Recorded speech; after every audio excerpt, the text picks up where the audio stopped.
นี่คือเป็นภาพป่าเตยพี่น้องนี่คือป่าเตยห้วยวังสิมบ้านนาอ่างตำบลนาตาลอำเภอตะโงได้ผู้ค่าป่าทางความพอสมบุรีมาเอาภาพห้วยสีคือห้วยสิมป่าเตยมาให้เบิ่งมาชมแต่ยินข่าวว่าโมงนี้สิพาป่าได้วันอาทิตย์จะว่าสิพาป่าวังสิมบ้านนาอ่างตำบลนาตาลได้วันอาทิตย์ได้นี่คือเป็นภาพบรรยากาศในห้วยสิมบ้านนาอ่างตำบลนาตาลอำเภอตะโงได้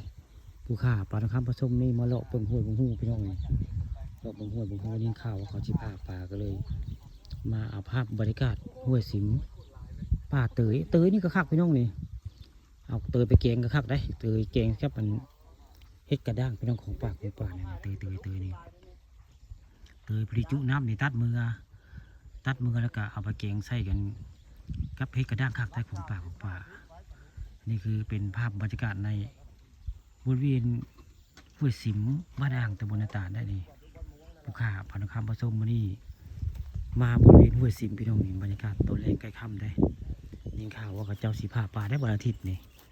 ห้วยสิมมานี่ห้วยสิม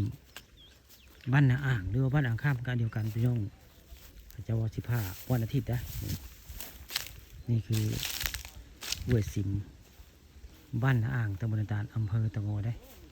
ตามข่าวของจิพาวันอาทิตย์แหละนี่คือห้วยสิมบ้านนาอ่างนี่บรรยากาศคักพี่น้องนี่เราพาปลาได้คุปีได้ปลาห้วยสิมผู้ค่าปลาทองคำผสมมาประจำพี่น้องมาตึกประจำได้นี่ตรงนี้เลยมาภาพบริเวณห้วยสิมบ้านนาอ่างตำบลนาตาลพูดกับป่าขบวนแถวป่าบ่อนท่านนี่ป่าบ่อนนำกับบุลึกได้ห้วยสิมบ้านนาอ่างนี่แม่นไผ่มากอะได้พอแรงพอง่ายได้นี่ไผ่มาตึกมาผ้าก็ได้พอแรงพอง่ายคู่คนได้นี่คือบริเวณห้วยสิมบ้านอ่างตำบลนาตาลอำเภอตะโงได้พามาเบิ่งพาดีมาเบิ่งน้ำเบิ่งได้อยู่ไวง่ายนี่กินข้าวแล้วมาเบิ่งว่าผ้าห้วยสิมวันอาทิตย์เลยมาเบิ่งนี่คือเป็นภาพบรรยากาศห้วยสิมบ้านอ่างตำบลนาตาลนะเจ้าสิผ้าวันอาทิตย์ได้นี่คือเป็นภาพบรรยากาศในห้วยสิมพี่น้องนี่ลูกค้าพันธุ์คำผสมมานี่พามาชมห้วยสิมบ้านอ่างตำบลนาตาลอำเภอตะโงได้บรรยากาศกับน้ำบัวลายได้นี่ใครอยากไปชิดความหนาวกะวันอาทิตย์เนาะพี่น้องนี่วันอาทิตย์มีการผ่าปลาเขาจะวันไหนผ่าปลาวังสิมบ้านอ่างตำบลนาตาลอำเภอตะโงนี่แหละคือวังห้วยสิมบ้านอ่างตำบลนาตาลอำเภอบัวย่านหนาวกะมาผ้าได้เนาะพี่น้องเนาะจักสีจ้างหรือบ่จ้างบ่จักแต่ในข่าวว่าเขาสิผ้าได้